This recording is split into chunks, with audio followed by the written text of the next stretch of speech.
Pessoal, vamos falar hoje de protocolos em cirurgia oral menor, ok? Todos aqueles procedimentos que nós devemos realizar de maneira rotineira nos nossos procedimentos cirúrgicos.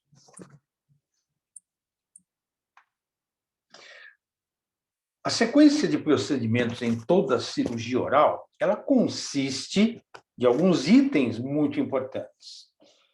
E nós iniciamos sempre pelo exame clínico. Necessitamos, muitas vezes, dos exames complementares ao nosso exame clínico, para que eu possa obter um diagnóstico, ou, pelo menos, ter as chamadas hipóteses de diagnóstico. Com isso, eu faço um planejamento do caso, um planejamento do tratamento. E esse planejamento deve ser executado. E se tratando de cirurgia, o tratamento cirúrgico consiste de uma fase pré, trans e pós-operatória. No pós-operatório, faço alguns procedimentos sequenciais de orientação ao paciente, marcação de retorno, encaminhamento, e faço, portanto, a preservação desse paciente, que é muito importante no período pós-operatório. O exame clínico ele é dividido, classicamente, em anamnese e exame físico. Lembrando que a anamnese é aquele questionamento sobre saúde geral, saúde bucal e o problema que o paciente veio nos procurar. Apenas um bate-papo com o paciente, uma entrevista com o paciente. O exame físico consiste, de nós examinarmos o paciente na região de cabeça e pescoço extraoral e examinarmos toda a área do sistema estomatognático, dentre eles a boca, perfeito? O objetivo do exame clínico é tentarmos estabelecer um diagnóstico, dar nome ao que o paciente tem, para podermos realizar algum procedimento. Conhecer as condições que o paciente tem de saúde geral pré-existentes, evidentemente, que podem ou não interferir, modificar, ou ter a necessidade de solicitarmos algumas avaliações ou exames. Apurar as alterações bucais ou doenças que o paciente, porventura, já possua. Com isso, eu estabeleço um plano terapêutico, eu dou uma terapêutica para esse paciente, clínica, cirúrgica, clínico-cirúrgica, E com isso eu estabeleço um prognóstico em função do tipo de tratamento que vai existir, se é ou não efetivo. Perfeito? Os exames complementares consistem em complementar o meu exame clínico para que eu chegue a um diagnóstico. Portanto, eu tenho exames laboratoriais, exames de imagem e exames de diagnóstico. O que seriam esses, Os exames laboratoriais, aqui está, alguns exames que eu chamo de exames laboratoriais básicos. Eu solicito ao laboratório de análises clínicas, tá certo? Estes exames devem e podem ser solicitados pelo cirurgião dentista, qualquer tipo de exame laboratorial, ok? Não interessa exatamente por quê. Nós temos esta prerrogativa de solicitar. Dentre eles, eu vou recordar aqui rapidamente o hemograma completo, que consiste no coagulograma. Solicitar exame de glicemia e, dentre eles, os diabéticos, portanto, a hemoglobina glicada, que é aquele controle que ele fez da sua glicemia durante os 60 dias anteriores. Pedir exame para saber função renal, ureia e creatinina. Saber de como anda o metabolismo, principalmente células, tecidos, órgãos, sódio e potássio. Podemos solicitar sorologias, exames sorológicos, para detectar hepatite, sorologia para hepatite viral B e C. Sorologia anti-HIV. Muitas vezes, e principalmente em ambiente cirúrgico, eu solicito tipagem sanguínea do paciente. Exames que regulam metabolismos, principalmente metabolismo corpóreo e ósseo, como é o caso dos hormônios produzidos pela glândula tireoide e pelas glândulas paratireoides. T3, tiroxina 3, tiroxina 4, T4, calcitonina, hormônios produzidos pela glândula tireoide. E o paratormônio, hormônio produzido pelas glândulas paratireoides. Deu um tempo para vocês pensarem e falarem, tá? Esses controlam o metabolismo ósseo. Portanto, intervenções a nível ósseo, axila e mandíbula, necessitam, muitas vezes, eu ter esses parâmetros que estão regulando o metabolismo ósseo. Assim como a calcemia, dosagem de cálcio no sangue, ok? E uma enzima que participa do metabolismo ósseo, que participa dessa troca de cálcio entre sangue e ossos, a fosfatase alcalina. O que eu tenho que ressaltar a vocês é que esses exames são exames que eu posso solicitar, parte deles, todos eles, porém, eu sempre tenho que ter bom senso. Eu tenho que ter a consciência de que, se eu solicitar todos esses exames, de cada 10 pacientes, se 2 fizerem e eu realizar o que eu tenho que fazer, vai ser muito. Ah, mas eu tenho que primar pela excelência. Sim, e ter bom senso.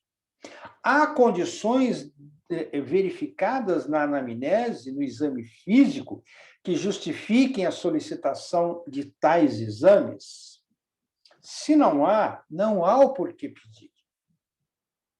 Vamos nos reportar à nossa clínica numa faculdade de odontologia, onde a maioria dos pacientes não tem o convênio, vão procurar o serviço público.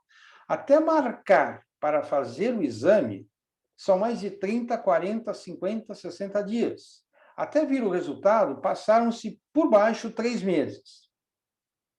Torna-se, muitas vezes, inviáveis pedi-los como rotina.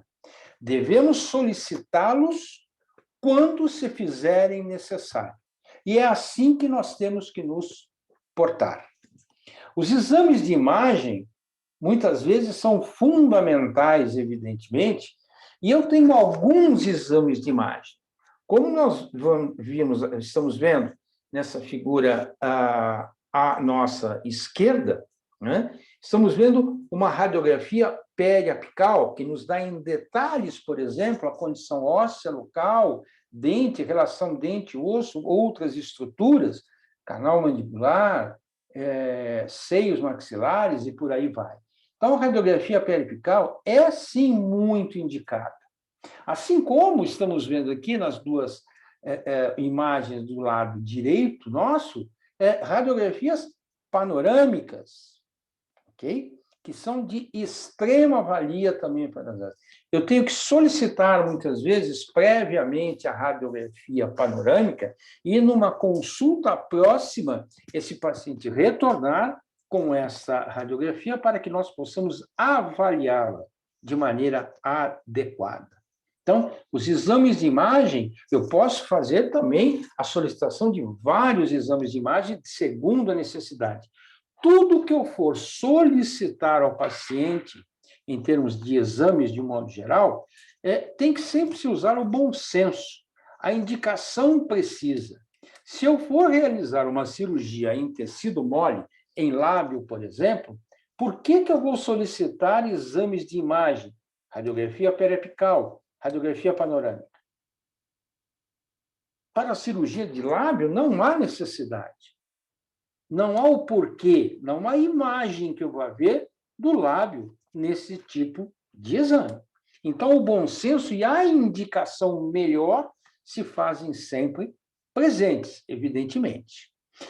Solicitar e termos que saber interpretar as tomografias computadorizadas, né? Que nos cortes sagitais, coronais, transversais, né? Isso a gente deve rever lá da anatomia, primeira aula de anatomia, né? Os cortes anatômicos. Então, temos que saber interpretar esses cortes e interpretar essas imagens. Ao nosso lado direito, estamos vendo duas imagens, onde eu tenho aqui uma tomografia computadorizada em 3D. Sempre é útil? Não, nem sempre. Em boa parte das situações, sim, útil. Mas sempre virá acompanhada de imagem não 3D na tomografia computadorizada. Saber solicitá-las. É uma tomografia computadorizada de face. Ok? Onde eu devo evidenciar, denotar mandíbula, axila. Porque se eu pedir tomografia computadorizada de cabeça, por exemplo, vai vir uma imagem do cérebro. Porque é preciso que haja um problema específico para que eu possa ver principalmente mandíbula, para que eu possa ver região de maxila, ou ambas, maxila e mandíbula. Ok? Então, saber como pedir, saber interpretar. Temos na odontologia, através dos centros de radiologia especializados, radiologia odontológica, as tomografias computadorizadas em feixe cônico, de feixe cônico, onde eu visualizo uma determinada área ou região muito bem vista nesse tipo de imagem. E, portanto, o meu diagnóstico com este exame complementar é muito fantástico, mas tem que ser bem indicada. Tem que saber pedir. É a região hemimandíbula direita, região de molares inferiores, lado direito, região de dentes incisivos ou anteriores superiores, eu tenho que saber pedir maxila total, mandíbula total, porque isso demanda, se não for um paciente que tem convênio, evidentemente, isso demanda custos. De uma região somente, molares inferiores, por exemplo, o custo é um, maxila total, o custo é outro, bem maior. Então, é preciso saber o que pedir, como pedir, sem ter solicitações desnecessárias e altamente dispendiosas, né? Um outro exame que também, por vezes, utilizamos é a ressonância magnética. Esta, vista muito mais não para tecido ósseo, mas para as partes moles, né, de toda a região de cabeça. No nosso caso, maxila e mandíbula, né? Eu posso ver glândulas salivares, eu posso ver tecidos não ósseos, aí lesões, né, não ósseas, muito bem visualizadas através da ressonância magnética. É preciso saber pedir. O exame hoje para a articulação temporomandibular e ver os distúrbios da articulação temporomandibular é muito solicitada e de uma valia, assim, extrema, porque é um exame extremamente fantástico, muito bom para ver região de ATM, a ressonância magnética para a ATM. Eu consigo ver tanto parte óssea quanto parte de ligamentos, músculos, por vezes, da região de ATM e ter um diagnóstico mais preciso, muitas vezes. Lembrando que os exames de diagnóstico consistem, principalmente, na realização, quando necessário for, de biópsia. E a biópsia, eu quero lembrar a vocês, como nós vimos na imagem à nossa esquerda, biópsia é o ato cirúrgico de remoção de um tecido patológico para envio de exame microscópico. O exame microscópico e o laudo feito por este exame microscópico pelo patologista é o exame anatomopatológico. Então, biópsia é a cirurgia com finalidade diagnóstica do exame microscópico, exame anatomopatológico, onde nós teremos, por parte do patologista, um laudo anatomopatológico, correto? Um laudo anatomopatológico, perfeito? O diagnóstico. O diagnóstico, uma vez obtido, através da conjunção exames complementares e exame clínico, eu vou chegar ao nome de uma patologia, do problema que o paciente está tendo. E, a partir desse diagnóstico, eu vou mostrar, eu vou elaborar as minhas possibilidades de tratamento. Muitas vezes, uma única alternativa para o paciente, quando isso é viável, não é suficiente. Por motivos os mais variados possíveis, dentre eles, o que eu mais vejo na clínica, no dia a dia, é o problema financeiro, ok? Então, muitas vezes, para eliminar aquele problema, aquele foco infeccioso, que eu eliminaria, por exemplo, com um tratamento endodôntico, associado a uma cirurgia paraendodôntica, eu tenho, por motivos, por exemplo, de dificuldade financeira do paciente, ter que fazer a exodontia desse elemento comprometido. Ok? Então, eu tenho possibilidades para oferecer ao paciente dentro daquilo que se estabelece nas boas práticas de diagnóstico da odontologia, da saúde de um modo geral. Ok? Perfeito? Uma vez estabelecido o diagnóstico, uma vez feito o diagnóstico, eu vou ter um tratamento estipulado, ou um leque de opções para esse paciente, para que ele possa tratar o seu problema da maneira mais adequada. Feito isso e escolhido o tipo de tratamento do paciente que eu ofereci, veja, não é o paciente que vai chegar e vai dizer, eu quero tirar o dente. Até pode ser que após o seu exame clínico, exames complementares, o seu diagnóstico, você chegue à conclusão que aquele elemento dental deve ser extraído, removido. Mas o paciente vir falar que ele quer fazer a remoção do dente e o dente tem uma mancha, uma cárie, um tratamento mais conservador possível e, em termos gerais, até mais barato, mais em conta, né, financeiramente falando, do que uma exodontia, uma restauração, uso de selantes, por exemplo. Ora, por que vai tirar? Porque o paciente está mandando? Então, é a história que eu sempre gosto de falar. Você vai a um urologista e fala que você quer tirar um dos seus rins, porque 2 é muito, deve fazer muito peso. Você vai a um pneumologista e fala para ele tirar um pulmão e eles, de imediato, falam, sim, vamos retirar, perfeito, o senhor está mandando, eu estou tirando. Por que não o odontologista assim? Porque dente não é nada? Então, a gente precisa acabar com essa história, né? Feito isso, estipulado o tratamento aceito pelo paciente, vamos planejar o caso clínico. Vamos planejar o caso clínico. Perfeito? E aí entramos na fase em que eu vou ter que imaginar como será, no nosso caso, todo o tratamento cirúrgico. E o meu planejamento desse tratamento cirúrgico consiste em eu estabelecer de imediato qual é o tipo de cirurgia que eu vou realizar. Qual é o tipo de cirurgia? Exodontia, cirurgia paraendodôntica, por exemplo? Que tipo de cirurgia? Ok. Nisso, eu vou estabelecer quais os materiais e instrumentais cirúrgicos eu vou utilizar. Então, fazer aquele checklist, né? Fazer uma lista e checar para todos os instrumentais e materiais que eu vou utilizar e aqueles que eu poderei utilizar em acidentes, intercorrências e complicações durante o ato cirúrgico. Tudo tem que estar ali organizado. Então, feito isso, eu já tenho aquela listagem de todo o material que eu vou ter que utilizar. Perfeito? Normalmente, nós temos todo o material instrumental cirúrgico, né? Instrumental cirúrgico, na caixa cirúrgica. Mas eu tenho os outros materiais auxiliares, como fio de sutura, tubete anestésico, né? Seringa para agulha carpule, e por aí vai, né? Então, tudo isso eu tenho que imaginar.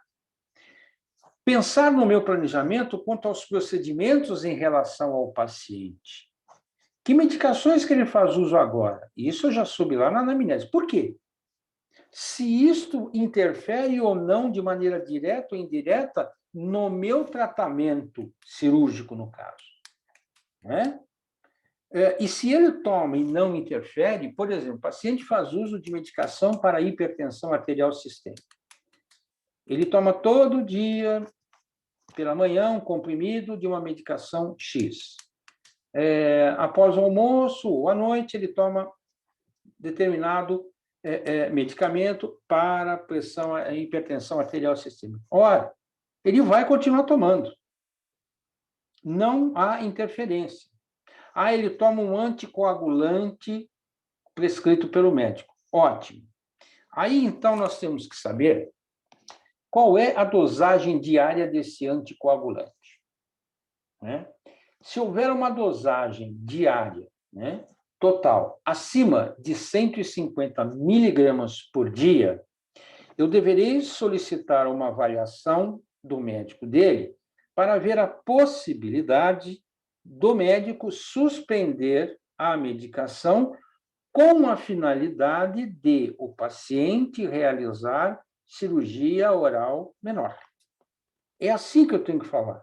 E não escrever lá se eu posso ou não posso fazer a exodontia. Isso não, se eu posso ou não posso, sou eu que tenho que decidir. Porque ele pode não ser capaz de remover, por problemas médicos, evidentemente, o risco é maior na suspensão do anticoagulante. Então, eu tenho que fazer o quê? Métodos alternativos, métodos adicionais, mudar o ambiente de cirurgia e ter que ir para um ambiente hospitalar, junto com o médico vascular, cardiovascular, no caso, para adequar este paciente ao meu procedimento cirúrgico.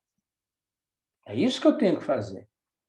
Odontologia, cirurgia odontológica, não se resume única e exclusivamente ao ambulatório, à minha clínica, ao meu consultório. De jeito nenhum. Tem condições do paciente que fazem eu modificar isso. Ok? Se o paciente tem lá na anamnese, né, o histórico que ele relata de alergias, hipersensibilidade a algum tipo de medicamento. Para eu verificar se é certo, se está certo, se não está, se foi episódio, se foi um efeito colateral, tenta esmiuçar o que ele refere como alergia. Né? O que é essa alergia que ele fala? Talvez seja os efeitos colaterais que a própria medicação causa. Podemos trocar de medicação sem problema nenhum, ok? Fazer as prescrições e orientações pré-cirurgia. Então, aí eu tenho que saber o paciente como um todo. Então, por exemplo, se o paciente é diabético, tem que tomar sua medicação, se a cirurgia for de manhã, né, por exemplo, ele tem que tomar o seu café da manhã, normal, a sua medicação, né, uso oral, insulina, se for o caso, e marcarmos este ato cirúrgico para um período de pelo menos 1 hora e meia depois desse café da manhã. Mas nunca falar para nenhum paciente que vai se submeter à cirurgia sob anestesia local vir em jejum. Jejum é com anestesia geral, de 8 a 12 horas. Anestesia local tem que se alimentar, sim, porque eu posso ter uma queda de pressão, uma lipotímia, e aí eu tenho situações indesejáveis no meu consultório, né? Orientações, prescrições, vou dar antibiótico terapia profilática, a gente tem que fazer antes, né? Hoje, para a próxima consulta, ele já está com a medicação em mãos. Lembrando que se eu faço medicação antibiótica profilática, eu tenho que fazer a prescrição em uma receita, 2 vias, antes, não no dia. Ele não vai sair de lá, pegar a medicação e esperar 1, 2 horas para começar a cirurgia, né? Isso está errado. Então, fazer esse tipo de planejamento e cronologia de tudo que eu tenho que fazer. De um modo geral, aconselhado pela Organização Mundial de Saúde, nós adotamos, evidentemente, né, essa orientação.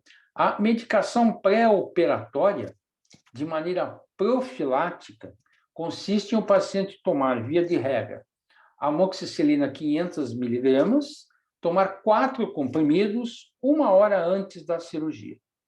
Então, isso eu tenho que ter prescrito já na consulta anterior, ok? Essa é a profilática. A profilática é para evitar. Mas o paciente tem que ter algumas condições que exigem isso. O ambiente que eu vou fazer tem que exigir esse tipo de procedimento. Por quê? Veja, estamos num ambiente onde há mais de um paciente sendo atendido, nossa clínica da Faculdade de Odontologia. Eu tenho vários pacientes, o risco de infecção cruzada pelo ar é muito alto. Então, o que eu faço? Eu faço para todos os pacientes, via de regra, uma medicação antibiótica profilática, porque o meio está sujeito a termos infecções cruzadas, de um paciente passar para o outro. Estamos manipulando a boca, estamos manipulando secreções, tá certo? Isso está tudo no ar. Então, via de regra, se não há nada que contraindique, amoxicilina 500 miligramas, 4 cápsulas que vão formar 2 gramas 1 hora antes da cirurgia, né? Se há um relato de qualquer tipo de hipersensibilidade quanto à amoxicilina, substitui-se pela clindamicina 300 miligramas, onde eu faço uso também de 4 comprimidos 1 hora antes da cirurgia, também isso preconizado pela Organização Mundial de Saúde. Ok? Então, isto é importante eu saber. Na nossa clínica da Faculdade de Odontologia, fazemos medicação pré-operatória profilática. Sim. No nosso consultório fechado, só um paciente atendido, todos os requisitos de biossegurança são realizados de maneira adequada, e o paciente não tendo nada que justifique algo profilático em termos de antibiótico terapia, não há o porquê fazer. Não há o porquê fazer. Só quando eu tenho condições do paciente que exige isso, condições do local onde eu vou realizar esse ato cirúrgico, também estabelecer que eu deva usar. Usar para todo paciente em qualquer ambiente, não, é um erro. Eu tenho que individualizar os meus pacientes para as minhas ações. Prescrever em receituário em 2 vias, porque é antibiótico, uma fica retida na farmácia. Então, sempre fazer, quando é antibiótico, tá certo? Receita em 2 vias, né? O receituário em 2 vias. Isso é fundamental. Qual seria, então, a sequência técnica de procedimentos em cirurgia oral de um modo geral, tá certo? Seria o seguinte, né?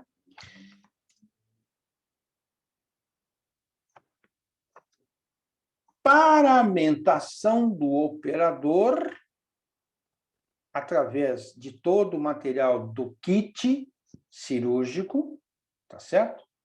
Então, ele se paramenta primeiro. O assistente vai se paramentar, mas não de maneira definitiva. O que eu quero dizer com isso?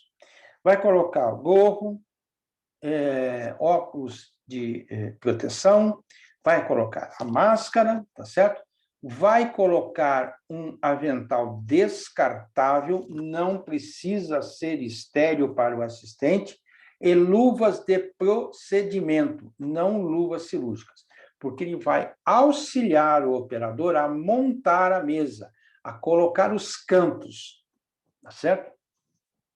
Na cadeira, na mesa cirúrgica, mas não, o assistente não vai tocar nesses aparatos esterilizados.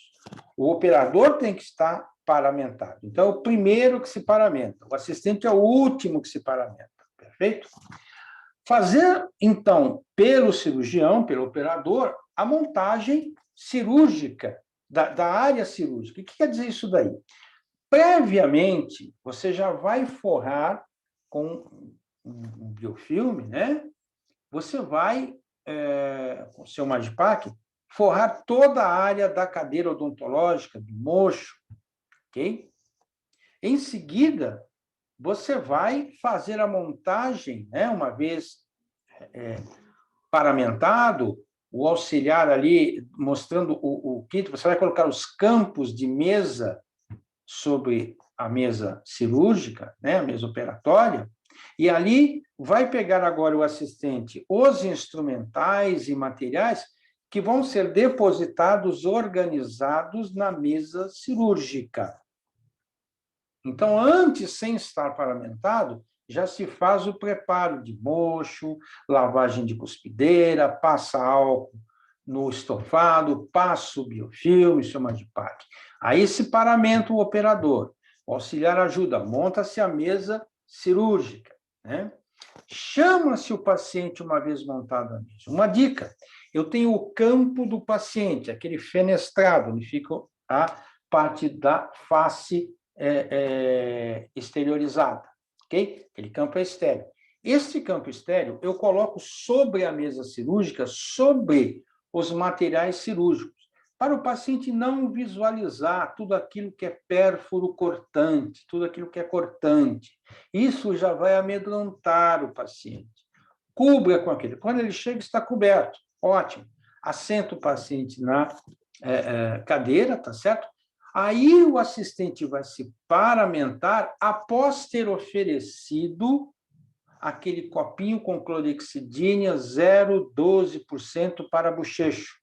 Paciente bochecha, gospe na cuspideira, bochecho por 1 minuto. Aí ele vai se paramentar e aí é feito a asepsia com clorexidina 0,2%. Solução líquida, né? E se vai fazer a antisepsia e asepsia extraoral, com a pinça de PEAN, que vai prender uma gase estéril que vai ser embebida na solução de clorexidina a 0,2%. Aí se coloca, acomoda-se o paciente, posição da cadeira preparada ergonomicamente para a região que eu vou operar, lembrando que para a maxila é um posicionamento, para a mandíbula, a cadeira é outro posicionamento. Coloca-se agora o campo por sobre o paciente, fenestrado com abertura na face, tá? Aí se faz a anestesia local da área a ser operada, tá certo? E segue-se os passos cirúrgicos, os tempos e manobras cirúrgicas. Perfeito? Esta é a sequência lógica dos procedimentos em cirurgia. Ao final, tá certo? Eu resumo tudo e faço as recomendações ao paciente do pós-operatório. Como é que ele tem que se portar, o que ele pode, o que ele não pode fazer, como ele deve fazer. Ok? Então, veja, antes do paciente entrar, né, eu já tenho que estar coberto todas as minhas áreas que eu vou utilizar com campos estéreis, de tecido ou descartáveis. Hoje, descartáveis, evidentemente. Perfeito? Antes do paciente entrar. Então, quando ele entra, já está tudo ali. Existem kits, né, cirúrgicos onde vem um material para a cadeira, é estéreo. O paciente vai sentar. Bom, ele senta, não tem problema. Ok? Ele não sentou em nada outro lugar que não esteja contaminado e vá fazer a contaminação. Por isso que eu passo uma solução antes no meu estofado da minha cadeira, no mocho, de uma solução. Pode ser clorexidina 0,2%, 2%, se for o caso, solução de álcool 70%, não tem problema nenhum. Ok? A montagem da mesa. Então, veja, isso não é uma mesa montada. Isso são instrumentais jogados aleatoriamente. Mas eu vou fazer uma coisinha simples ou não. Mesa cirúrgica não se monta assim. O que eu diferencio da mesa é para uma cirurgia onde há um envolvimento ósseo e uma cirurgia para tecido mole. Isto sim, os instrumentais são diferentes. Né? Eu não vou usar uma cirurgia de tecido mole, via de regra, cinzel e martelo, broca cirúrgica. Perfeito? Então, isto não é uma mesa. A caixa que tem que ser perfurada, porque a autoclave é vapor sob pressão, ela não pode ficar na mesa cirúrgica. Ela tem que ficar fora da mesa cirúrgica. Os instrumentais dispostos sobre o que a gente viu sobre paramentação e montagem de mesa cirúrgica. Essa mesa completamente errada. Isso foi tirada na nossa clínica da Faculdade de Odontologia. Um dos parâmetros de avaliação é a montagem da mesa. a organização do seu instrumental. Que nota vocês dariam para isso? Que nota? Percebe? Isso não pode ocorrer. A asepsia intraoral. A asepsia intraoral, o paciente faz o bochecho, né? Faz o bochecho. Esse daqui que vocês estão vendo é o assistente, que está com luva de procedimento paramentado com EPI, tá certo? Não é o cirurgião, porque o cirurgião não pode pegar nesse copinho que não é estéril, tá certo? Não pode chegar perto do paciente, tocar neste protetor de roupa que não está estéril. Isso não pode, perfeito? Depois disso, posiciona-se o paciente para a posição de acordo com a área que eu vou operar e faz-se a asepsia extraoral com clorexidine 0,2%. Notem que aqui é o cirurgião, é o operador que está fazendo, porque a pinça PEAN, a gaze, são estéreis.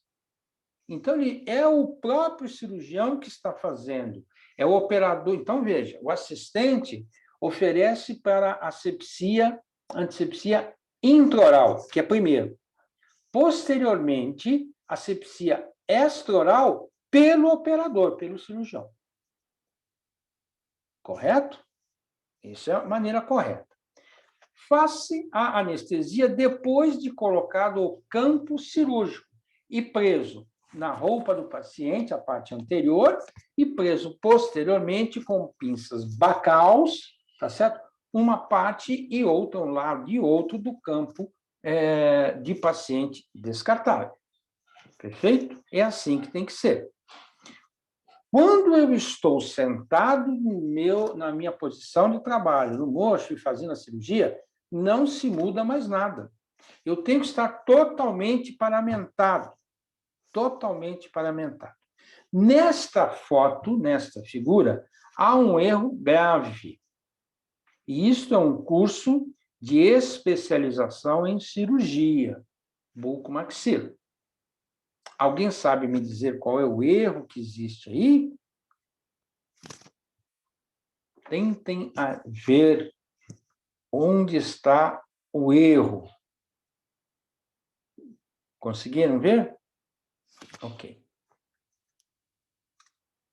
Lógico. Olha a caixa de instrumentais. Está errado. Caixa de instrumentais não pode ficar aí. Não pode ficar na mesa. É mais fácil que não espalha. Não, não é mais fácil. Você vai remexer. Aí você vai com a sua mão, com sangue contaminado, saliva, vai mexer em toda a caixa, separar instrumental estéril. Mas é do próprio paciente. Ok, mas vai ficar no ar. Está errado. Não pode, não pode. Então, cada um fazendo a sua função. O operador, o assistente. Nós trabalharemos, via de regra, né, em trios. Então, o auxiliar 2, que é o terceiro, não vai estar com paramentação cirúrgica. O que quer dizer com isso? Vai estar com avental descartável, não precisa ser estéril, luvas de procedimento, mas os EPIs, gorro, máscara, e protetor de óculos, evidentemente, tá? Porque ele vai pegar algum material lá fora, material aqui, não material que falta de cirurgia. Todo material de cirurgia tem que estar na mesa. E se fizer isso, está errado e a nota é tirada. Não há a menor dúvida. Perfeito? Ok? Realiza-se a cirurgia e o término da cirurgia, normalmente, é com uma sutura, né? Veja, não acaba imediatamente, já levanta o paciente. Não, fica ali um tempo. Primeiro a posição que ele está, o tempo que ele ficou, o estresse que passou, volta ele lentamente, aos poucos, à posição normal, sentado em 95 graus, 100 graus, né? Enfim, coloca ele lá. Fiz a sutura, espera um pouco. Põe uma gaze em cima, manda o paciente fechar a boca, apertar a região, não com força, normal. Dê a ele pelo menos 5 minutos, de 5 a 10 minutos, que é o tempo de coagulação sanguínea. Nesses 10 minutos, não tem que haver sangramento. Não tem que haver sangramento. Ou, se houver, o sangramento mínimo, quase que imperceptível. Então, não queiram tirar o paciente de imediato. Vamos recolher todo o material, colocar na caixa para que seja feita a lavagem, né? Então, aguarde sempre. E aí, depois desses 5, 10 minutos, fazemos ao paciente recomendações do pós-operatório. Se o paciente for menor, se o paciente tiver algum cuidador ou algo do tipo, eu tenho que fazer as recomendações para ambos ao mesmo tempo, paciente e cuidador, paciente e responsável, ok? Então, o que eu faço? Boca, a gente fala, a gente corre. Cirurgia de boca vai me dar restrições de fala, não falar quase nada nas próximas 48 horas, de 2 a 3 dias. Boca a gente come. Restrição alimentar. O que é isso? Alimentos não sólidos, líquidos, pastosos e não quentes. Não quentes por 24 horas.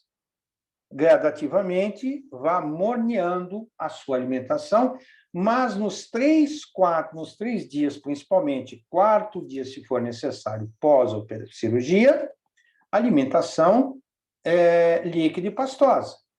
Se for sólida, nada muito duro, como querer comer torresmo, amendoim. Não, antes de removida a sutura, 7 dias depois, não.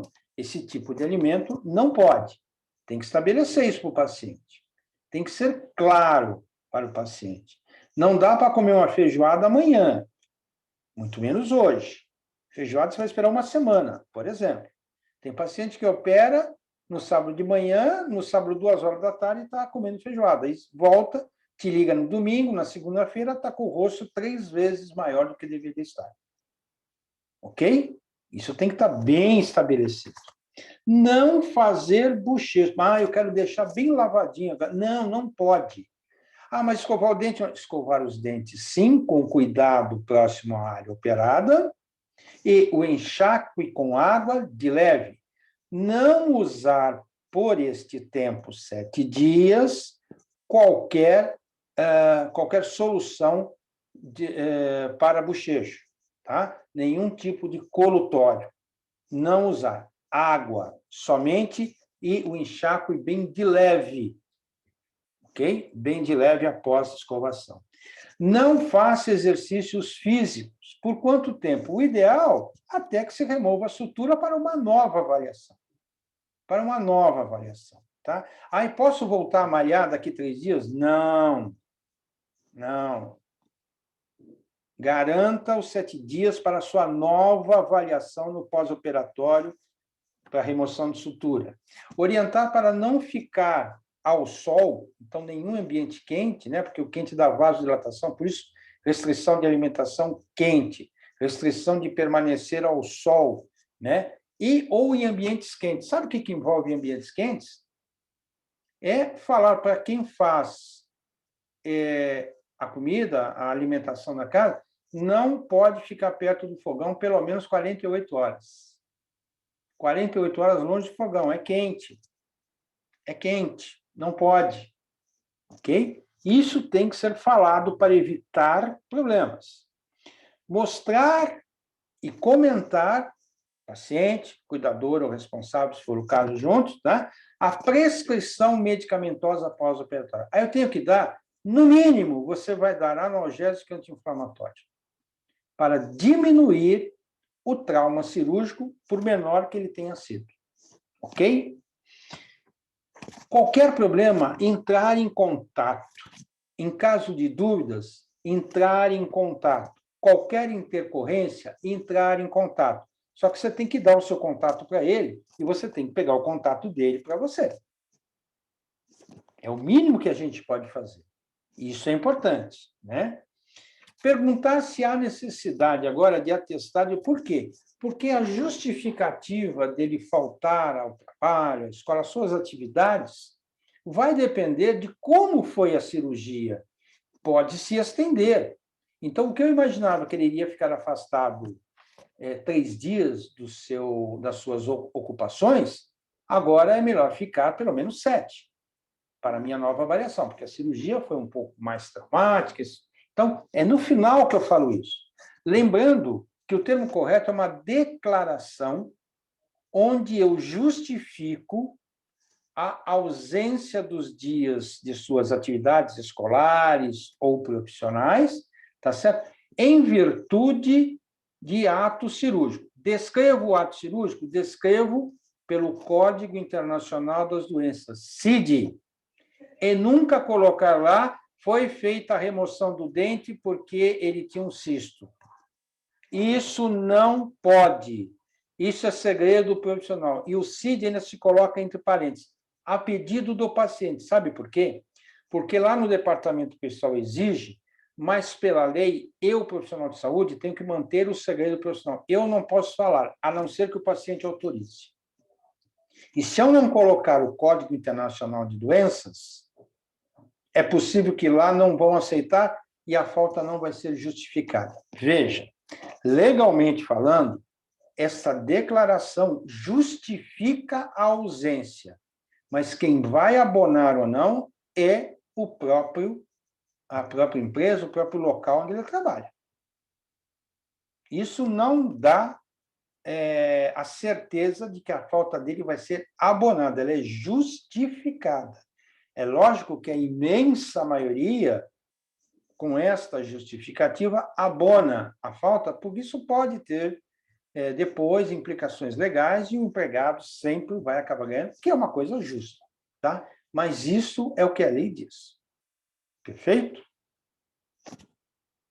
A prescrição medicamentosa que nós adotamos, que nós temos que ter como um arsenal, isso é modificado, né, com o tempo, lá na nossa clínica da Faculdade de Odontologia, nós adotamos as seguintes medicações via de regra. Dipirona, não havendo nenhuma contraindicação para esses medicamentos. Dipirona eu tenho de 500 miligramas ou de 1 grama. Isso vai depender da intensidade do trauma da cirurgia, evidentemente. Um comprimido, via de regra, de 8 em 8 horas, por 3 dias. Mas isso depende do tipo do trauma que ocorreu a cirurgia.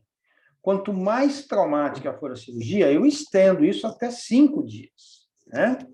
Por exemplo, o ibuprofeno é outro fármaco que eu posso utilizar. Lembrando que o ibuprofeno é um anti-inflamatório, que tem características analgésicas também, tá? Mas ele vai funcionar como um anti-inflamatório. A dipirona é um analgésico. O ibuprofeno eu tenho de 300 e 400 miligramas. Lembrando que o de 300 miligramas eu tenho 20 comprimidos, o de 400 eu tenho 10. Então, depende do que eu vou usar, o de 10 pode ser mais viável, né? Um comprimido, 8 em 8 horas, 3 vezes por dia, por 3 dias, tá? Também depende da intensidade do trauma cirúrgico. Algo mais intenso, então eu posso prescrever, se não houver problema, o lisador, e hoje eu tenho o lisador DIP, com dipirona, de 1 grama, muito eficaz. Eu posso dar um comprimido de 8 em 8 horas por 3 dias. Eu recomendo aos meus pacientes um comprimido de 12 em 12 horas durante 3 dias. Ok? Se houver não efetividade, ele entra em contato comigo imediatamente. Ok? E aí a gente aumenta ou modifica a medicação. Podemos utilizar o anti-inflamatório, a nimesulida, 20 miligramas, né? Um comprimido, 8 em 8 horas, 3 dias. Diclofenaco de sódio, 50 miligramas, um de 6 em 6 horas por 3 dias. Eu, particularmente, prefiro ibuprofeno ou nimesulida e não o diclofenaco de sódio, né? Ou diclofenaco de potássio, 50 miligramas. Eu não. Quando eu preciso de um anti-inflamatório mais potente e o paciente não sendo diabético, dexametasona 4 miligramas, um comprimido 12 em 12 horas, 3 dias.